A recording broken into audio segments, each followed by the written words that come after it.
Hi students, in this video we are going to talk about that Gnathostomata. So Gnathostomata or Gnathostomatas are jaw vertebrates. They contain upper jaw and lower jaw. This Gnathostomata again divided into two superclasses. One superclass is Pisces, which are fishes. Then another superclass is Tetrapoda. So these tetrapoda contain amphibia, reptilia and aves and also mammals. But Pisces divide into two classes. One is chondrichthyes, another one is osteichthyes. So particularly what is Gnathostomata? We will see one by one in detail. So Gnatho means jaws. Gnatho means jaws. They contain jaws. Stoma means or stone means mouth. So they have mouth. So jawed vertebrates. This jawed vertebrates Gnathostomata is divided into two superclasses. So one superclass is Pisces. So another one, that is Tetrapoda. Tetrapoda is another superclass.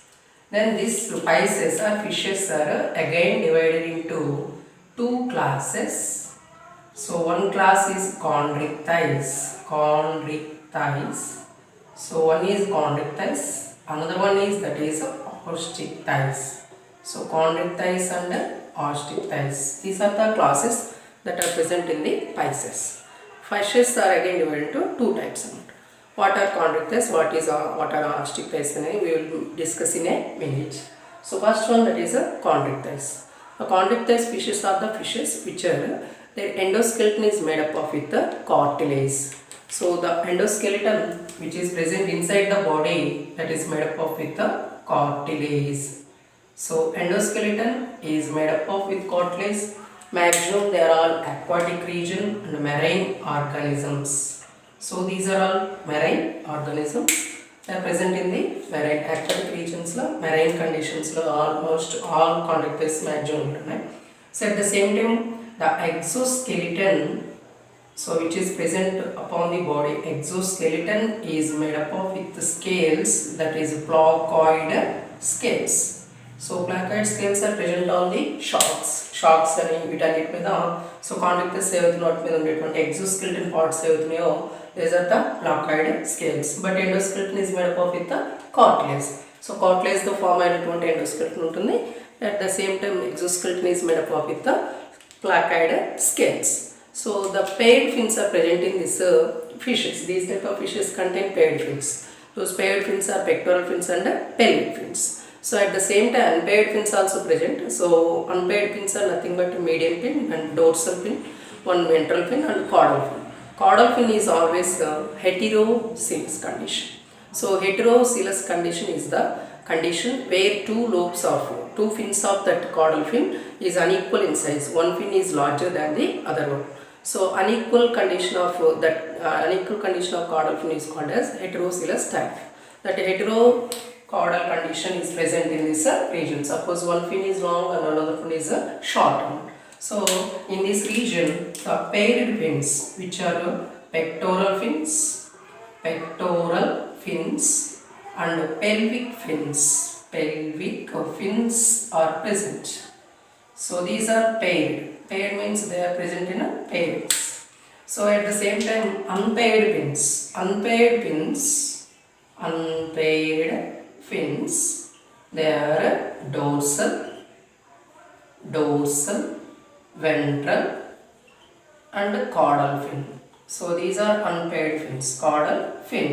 So this caudal fin is a heterocircle caudal fin is present. That means the two lobes are unequal in size. These are heterocircle caudal fins. So then the digestive system of this one, the chondrichthyes digestive system. Actually the digestive system of chondrichthyes, the mouth is located in the ventral region of the fishes.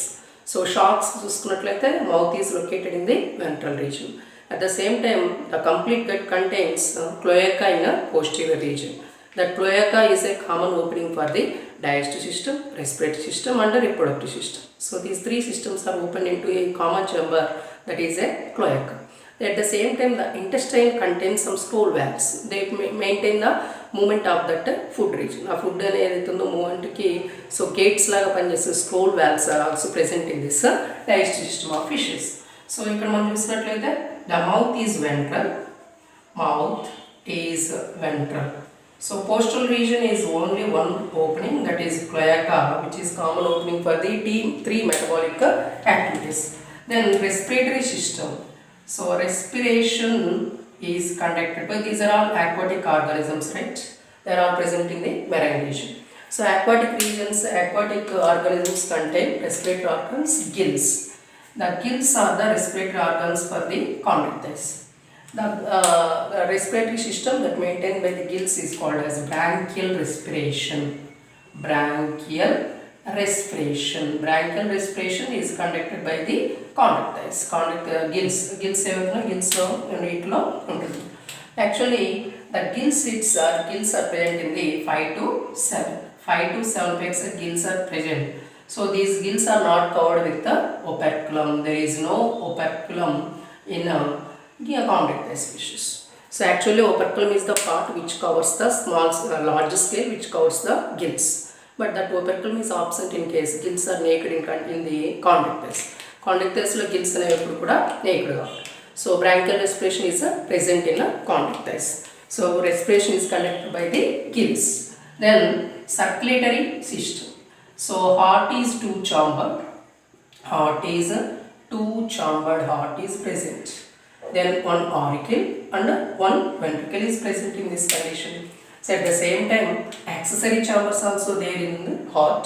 One is the sinus venosus. Sinus venosus. Another one is conus arteriosus. So these are the accessory chambers which help for the circulatory system of chondrictiles. So two-chambered are there. One is one auricle and another one is a ventricle. Heart is a venous heart. So always deoxygenated blood is flows in the heart. So single circulation is present in this condition. And also single circulation is seen in this group. Single circulation. There is no double circulation is present in this chondrictiles. So heart is a two-chambered. Heart and accessory chambers are sinus venosus and conus arteriosus. Then come to next system, that is excretory system. Excretory system. So these are ureotelic organisms.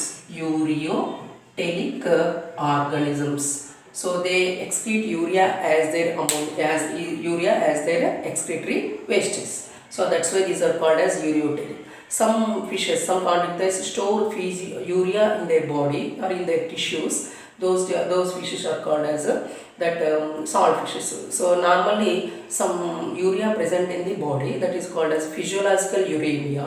So they store some urea in their body. So ureotelic organisms, they can excrete urea as their excretory product. So in this condition, the sense organs of chondrictiles. Sense organs. So normally sense organs are much actually present in this region. The ear contains 3 semicircular canals. Maximum these 3 semicircular canals maintain balance and equilibrium. So they maintain balance and also equilibrium maintained by the semicircular canals. Those are present in the ear. So that ear contains 3 semicircular canals. Semicircular canals. At the same time, lateral line system also present in this condition. Lateral line system, those are rheoreceptors. Rheoreceptors are receptors. They can detect the any change in the water movement. Is there any change in water current? They can easily detect by the rheoreceptors. They are also sense organs. Then one more organ is there, that is ampulla of Lorenzini. Ampulla of Lorenzini. Ampulla of Lorenzini is the part where it can detect the temperature changes. Though temperature changes unte vaatni detect cheyadam kosam one more sense organ there, that is ampulla Lorenzini. Rheoreceptors and 3 semicircular canals are present in the ear. So these are the sense organs that are present in this condition. So normally chondrictiles contain this type of sense organs. Now we will enter into that sexual reproductions. So how they can generate next generation of organisms. So these are maximum ovi. Now there are three types of different conditions. So one type of is oviparous. Some chondrichthyes lays eggs. Some are viviparous. So some chondrichthyes also they can give birth to the next generation. Those are viviparous condition. And also there is one more condition, that is ovoviviparous. Ovoviviparous condition also present in chondrichthyes. First they can lay the eggs, they hatch the eggs in their body. After hatching they release that organisms. That's why these are called as ovoviviparous organisms. So normally these chondrichthyes are two types. First one is sharks. Those are laterally compressed organisms. Suppose it is a shark that is laterally compressed. But rays are also present. Those rays are dorsoventrally present. Suppose Torpidea, which is electric fish, that is dorsoventrally flattened. So these two types of varieties or various types of chondrichthyes are there. So one is sharks, they are laterally compressed. Rays are dorsoventrally compressed bodies. So we can easily distinguish that type of sharks and rays. Some examples for this one. One is Scoliodon. Scoliodon, which is dogfish. So Scoliodon is example for a ovoviviparous condition also. Then one more thing, sawfish, that is Pristis. Pristis is one fish that is example for the chondrichthyes. Their body also made up of with cartilage. Sawfish. Sawfish. One is Pristis. Then electric ray fish, that is torpedo. Torpedo is electric fish. Then chimera, which is connecting link between the chondrichthyes and ostichthyes. Ostichthyes ki chondrichthyes ki connecting ga unnatuntadi chimera. Then spirna. So one more thing, that is spyrna, spirna, also called as hammer-headed fishes. Hammer-headed fishes. So hammer-head fish and chimera. So these are some examples for this chondrichthyes. In our next video, we will discuss that ostichthyes characteristics and their general features. So thank you for watching.